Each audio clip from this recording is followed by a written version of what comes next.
I came here to do two things and two things only. Purge heretics and steal property. And I already stole your property, so let's do this. Face your heresy!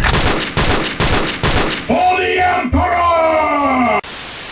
Welcome to the grim darkness of the future, where fun isn't allowed, happiness is banned, peace doesn't exist, and there's only war. Abandon reason! No, only war! In this war, it's us versus them. Us being the Imperium of Man, led by the almighty Emperor himself. There is no shelter for those who oppose the Imperium of Man. And them being anybody that isn't us. For the sake of simplicity, we'll just call them Xenos. Xenos. And what's the only thing defending us from them, you might ask? Space Marines! Get off my ship, Space Marine! Space Marine! Space Marine! Genetically modified, just like the vegetables at the grocery store, only instead of staying ripe for long periods of time, they're crafted by the Emperor to purge heretics. Die! We're talking 2 hearts, we're talking 3 lungs, we're talking night vision, we're talking 8-foot tall, 800-pound monsters that look like Hulk Hogan ate Boogie 2988 and covered himself in a steel suit of armor the size of a Range Rover. We are the bringers of death! Think of them as religion-fueled death machines hell-bent on exterminating any race that isn't human, while also not being racist. Racist? Space Marines aren't racist. We love all races. As long as they don't have green skin. Eat bolt gun! Or, you know, belong to a different religion. I don't know why anyone would call us racist. I'm a black priest for Emperor's sake. Even gods may die! We don't hate any races, except Orcs, and Eldar, and Dark Eldar, and Necrons, and Tau, because nobody likes dumbass weeaboo space communists, but at least they aren't trying to eat us like the Tyranids. Glossing over all that lore that you don't need to understand. One such chapter of Space Marines are the Ultramarines, or if we're being honest, Ultra Smurfs, that are charged with exterminating the Orcs on one of your manufacturing planets that are stealing your shit. Clever of the damned orcs. How important is this shit that they're stealing, you might ask? Strategic value absolute. So I'm guessing that's pretty important then? Strategic value absolute. That doesn't make things any clearer for the audience. Strategic value absolute. You occupy the role of Captain Titus, a soft-spoken junior officer voiced by the legendary Mark Strong that's joined by an OG sergeant and a turbo-nerd subordinate named Leandros that constantly hounds you about not following a dipshit rulebook called a codex. Is that wise, Captain? The Codex Astartes does not support this action. Shut the fuck up, Leandros. For the Emperor! To be perfectly clear, I beat the entire game once in its default state and had so much of a blast, I beat it again immediately afterwards, only with mods out the ass. So instead of playing as a calm and collected Crypt Marine,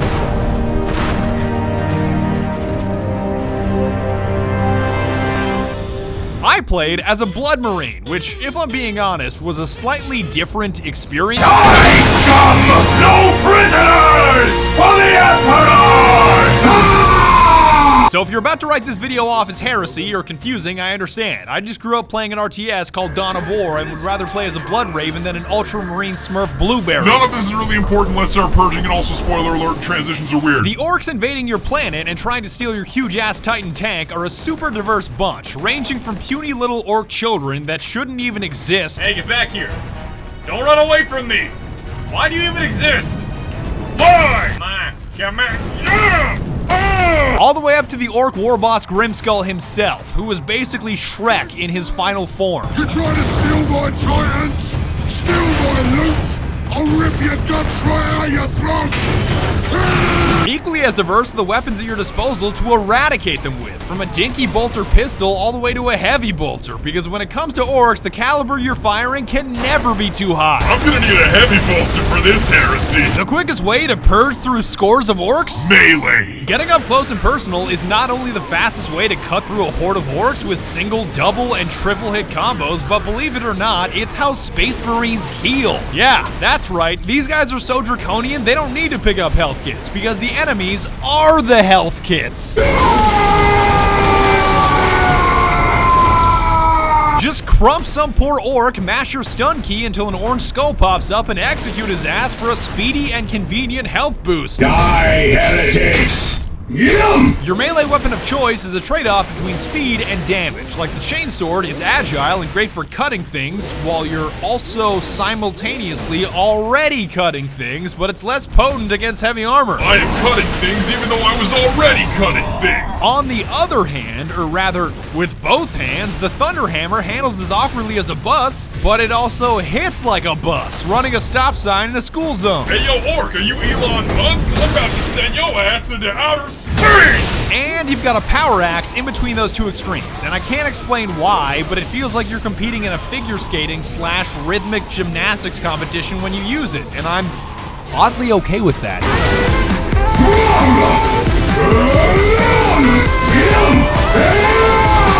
If you want to get fancy, you can melee 3 times and mash stun to curb stomp multiple enemies and choke slam any motherfucker still standing. Die, green skin! So it's safe to say that when it comes to this move, the Emperor most definitely does approve. I said, cease! I think I stunned too hard. I'm stuck in the terrain.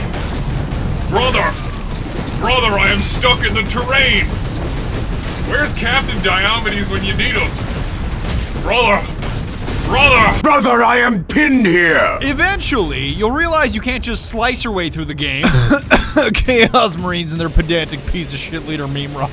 That noise cannot defeat me! And you'll need to start firing guns if you want to survive. Or more specifically, bolters. Bolters, brothers! If you call this thing an assault rifle, I'm gonna break your arms, because it may be used like an assault rifle, only instead of firing a 223 the size of a crayon or a 308 the size of your finger, it fires a 998, which should actually be a 75 cal according to the lore. That's essentially like firing a self-propelled can of Red Bull that explodes after penetrating its target, making it almost into an assault rifle RPG hybrid. How many fucking robots does this place have? Are we invading an Imperium outpost or Amazon headquarters? I should have never canceled my Prime. You have downward variants and upward variants, like the Bolter pistol in case you've got something heavy in your hands, and my personal favorite, the Stalker Bolter, which is the most satisfying sniper rifle I've ever had the privilege of using. Just like Sesame Street, you ready? And 1, and 2, and not 3,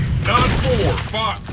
I'm really glad that all the orcs saw that are about to be purged, because that was embarrassing. If you absolutely, positively have to expend as many rounds as possible, the Storm Bolter does exist, which is like a double-barreled LMG that's cool for the first 5 minutes that you use it. The rate of fire of the Storm Bolter? Perfection. The accuracy of the Storm Bolter?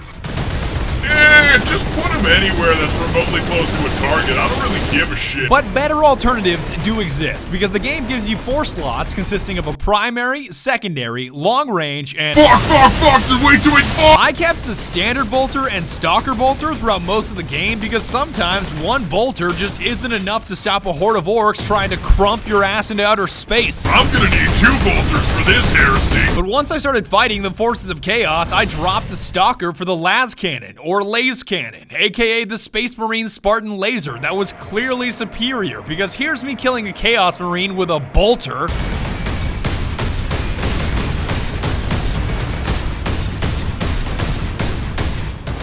Thank the Emperor! I was starting to think he was invincible there for a second. And here's me doing the same deed with a las cannon / laze cannon.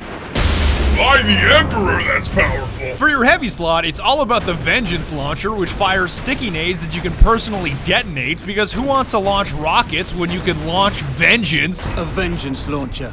That sounds promising. Even a flame-bursting shotgun exists, but all of these specialized weapons rip through ammo at an incredible pace, so honing your bolter skills is the way to go. Purge them in flame! Burn in holy fire! Navigating the levels is obviously done by either running or rolling. Don't ask me how the hell these characters roll in this much armor, it's a long story. But channeling your inner Dark Souls character to kite enemies or get to objectives faster is a significant portion of your playthrough. It's even useful in boss fights, because who needs to kill orcs when you can just roll out of the way and have orcs kill themselves? Here he comes! Here he comes! Here he Oh, baby! How does it feel to get crumped by a member of your own race? On that note, there are even these little Mike Wazowski looking dudes called squigs that explode on impact and are arguably better at killing orcs than you are. So this theme of orcs killing themselves is not a new phenomenon. Come on, Squig, merge!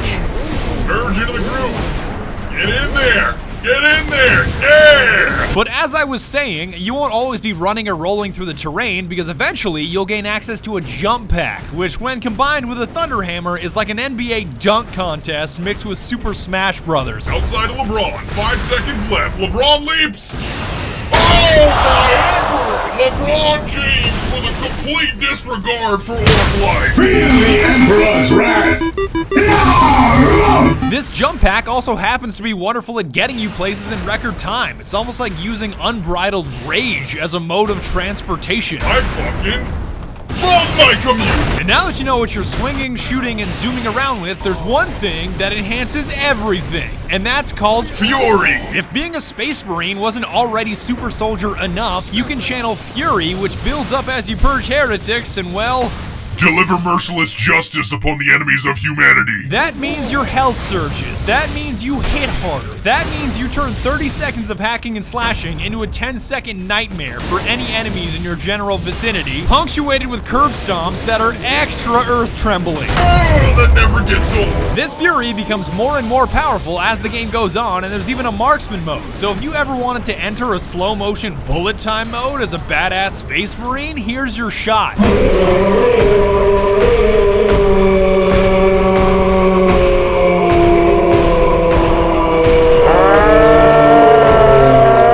And the only aspect of the game that I love more than the combat, movement, and gear are the objectives. I'm pretty sure every objective in the game is either 3 words or 4 words, and that's the way it should be. Those guardsmen cannot survive that long.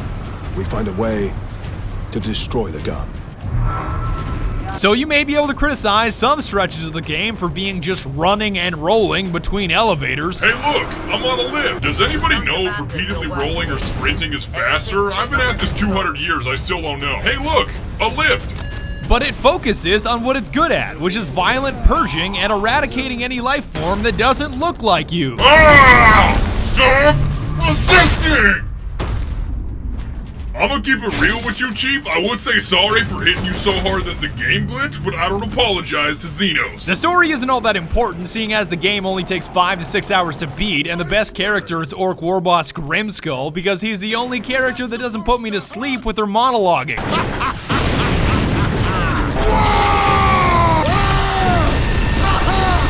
got new friends now, Space Marine!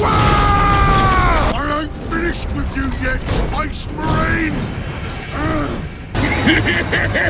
But nobody did what I did there. Not that my second playthrough was any better, because with all the mods I was running, none of the story made any sense. Second Lieutenant Mira, 203rd Cadian Regiment. It is the Bane Blade! You are in command. I'm all that's left, my lord. That damn gun. We don't have the numbers to make an assault, and as you might have seen, it's shooting down all our support vessels.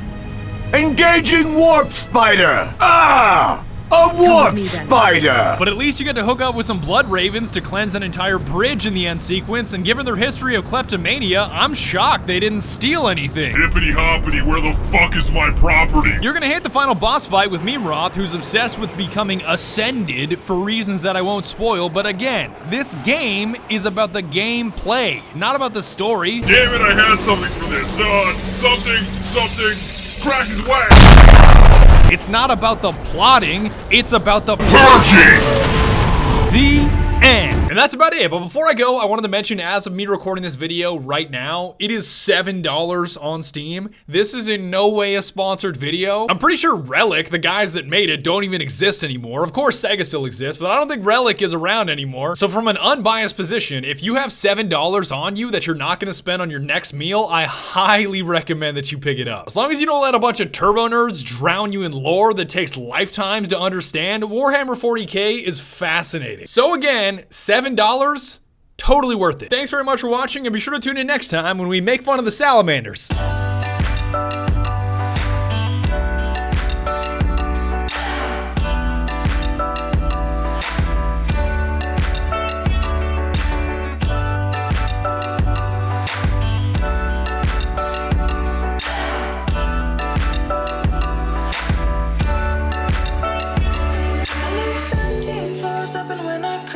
I can see the city through my watered eyes, lets me know that I'm still here. When my eyes clear up, I will go outside. I'll imagine you're still by my side. Lets me know